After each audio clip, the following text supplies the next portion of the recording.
వర్ధిల్లాలి. వాహన మిత్ర అందరికీ వెంటనే అమలు చేయాలి. వాహన మిత్ర వెంటనే అందరికీ ఇవ్వాలి. ఆటో అండ్ మోటార్ కార్మికుల ఐక్యత వర్ధిల్లాలి. ఆటో అండ్ మోటార్ కార్మికుల ఐక్యత వర్ధిల్లాలి. ఆటో కార్మికులకు ఇచ్చిన హామీలు రాష్ట్ర ప్రభుత్వం వెంటనే అమలు చేయాలి. ఆటో అండ్ మోటార్ కార్మికుల ఐక్యత వర్ధిల్లాలి. జీవో నెంబర్ 2131 వెంటనే రద్దు చేయాలి.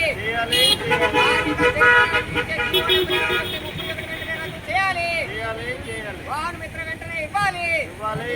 రాష్ట్ర ప్రభుత్వ ఎన్నికల ముందు మోటార్ కార్మికులు ఇచ్చిన హామీలు వెంటనే అమలు చేయాలి.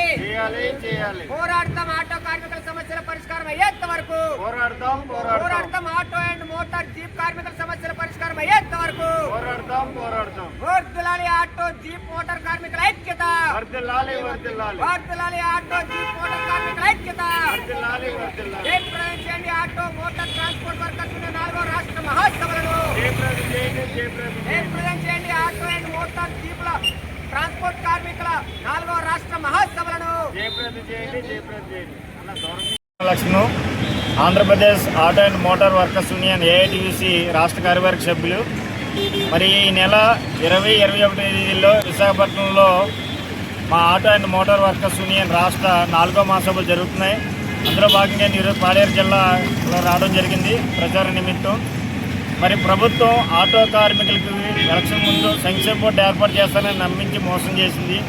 ప్రభుత్వం వెంటనే ఆటో కార్మికులకి సంక్షేమ బోర్డు ఏర్పాటు చేయాలని మేము డిమాండ్ చేస్తూ ఉన్నాం. అలాగే వాహన మిత్ర 2వ విడత అనేది ప్రభుత్వం ఇప్పటి వరకు ఇవ్వలేదు. ఫస్ట్ విడతనే దగా చేసింది. ఆ కారణం ఈ కారణం చూపి ఫస్ట్ విడతలోనే పూర్తి స్థాయిలో అమలు చేయలేదు. 2వ విడత అయినా సరే అర్హులైన ఆటో కార్మికులందరికీ కూడా మరి వాహన మిత్ర అమలు చేయాలని మేము డిమాండ్ చేస్తూ ఉన్నాం. అలాగే ఇప్పుడు ఏదైతే ప్రభుత్వం ఇస్తున్న సంక్షేమ బోర్డు పథకాలు ఉన్నాయో అన్నీ కూడా మరి ఆటో కార్మికులకు మరి ఇవ్వాలని మేము డిమాండ్ చేస్తూ ఉన్నాం. అలాగే పెట్రోల్ డీజిల్ ధరలను తగ్గించాలని మేము ప్రభుత్వాన్ని డిమాండ్ చేస్తూ ఉన్నాం. అలాగే ఈ ఏదైతే పోలీసు ఆర్టీఐ అధికారులు పెడుతున్న ఈ ఛానళ్లను వెంటనే రద్దు చేయాలని, జీవో నెంబర్ 2131 తక్షణమే రద్దు చేయాలని మేము ప్రభుత్వాన్ని డిమాండ్ చేస్తూ ఉన్నాం.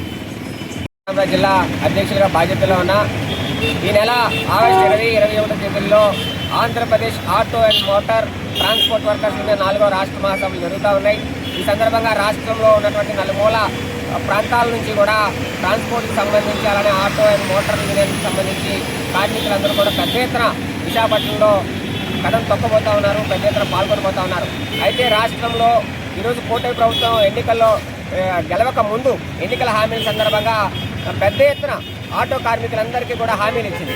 వాహన మిత్ర తూతూ మంత్రంగా ఒక్కసారి విడుదల చేసి అందులో కూడా కొంతమందికి ఓనర్స్కి మాత్రమే వాహన మిత్ర ఉంది తప్ప ఈరోజు సొంత ఆటో లేకుండా ఉండి ఆటో వృత్తి ధ్యేయంగా డ్రైవర్ వృత్తి ధ్యేయంగా ఉన్నటువంటి వాళ్ళు ఎవరికి కూడా ఈరోజు వాహన మిత్ర వెసులుబాటు కల్పించలేదు. కాబట్టి ఆటోనే వృత్తిగా ధ్యేయంగా తీసుకొని డ్రైవర్గా పనిచేస్తున్నటువంటి వాళ్ళందరూ కూడా వాహన మిత్ర అమలు చేయాలని, అలానే 2వ విడత కూడా అమలు చేయాలని చెప్తున్నాం. ఈరోజు ఆటో కార్మికులు మోటార్ కార్మికులకి 21-31 జీవోలు తీసుకొచ్చి పెద్ద ఎత్తున జరిమానాలు విధించి ఈరోజు ఆటో డ్రైవర్ల దగ్గర మోటార్ కార్మికుల దగ్గర రాష్ట్ర ప్రభుత్వం పెద్ద ఎత్తున చలానాల రూపంలో దోచుకుంటా ఉంది. కాబట్టి తక్షణమే 21-31 జీవోల్ని రద్దు చేయాలని చెప్పి రాష్ట్ర ప్రభుత్వం డిమాండ్ చేస్తా ఉన్నాం. ఈరోజు స్త్రీ పథకం వచ్చింది. స్త్రీశక్తి రావడం వలన పెద్ద ఎత్తున ఆటో కార్మికులంతా కూడా తీవ్రంగా నష్టం పోయినటువంటి పరిస్థితి ఉంది. ఈరోజు ఉపాధి లేనటువంటి పరిస్థితుల్లో ఆటో కార్మికులందరూ ఉన్నారు. ఒకవైపు ఫైనాన్షియల్ కట్టాల్సినటువంటి పరిస్థితి ఉంది. ఫైనాన్షియల్ కట్టలేక ఈరోజు అర్ధాంతరంగా ఆటోల్ని ఫైనాన్స్ తీసుకెళ్లిపోతే ఈరోజు ఇంట్లో వాళ్ళ పూట గడిచేదానికి కూడా వీలు లేకుండా ఉన్నటువంటి పరిస్థితి ఈరోజు రాష్ట్రంలో నెలకొన్నది. కాబట్టి వీళ్ళందరికీ కూడా 10,000 రూపాయలు ఇవ్వాలని చెప్పి మేము డిమాండ్ చేస్తా ఉన్నాం. అదేవిధంగా చూసుకుంటే ఆటో కార్మికులు ప్రమాదశాతం చనిపోతే వాళ్ళందరికీ కూడా 5 లక్షల రూపాయలు ఇవ్వాలని చెప్పి డిమాండ్ చేస్తా ఉన్నాం. అదేవిధంగా చూసుకున్నట్లయితే చంద్రన్న బీమా కూడా వీళ్ళకి వర్తించే విధంగా అందరికీ వర్తించే విధంగా చూడాలని చెప్పి మేము డిమాండ్ చేస్తా ఉన్నాం.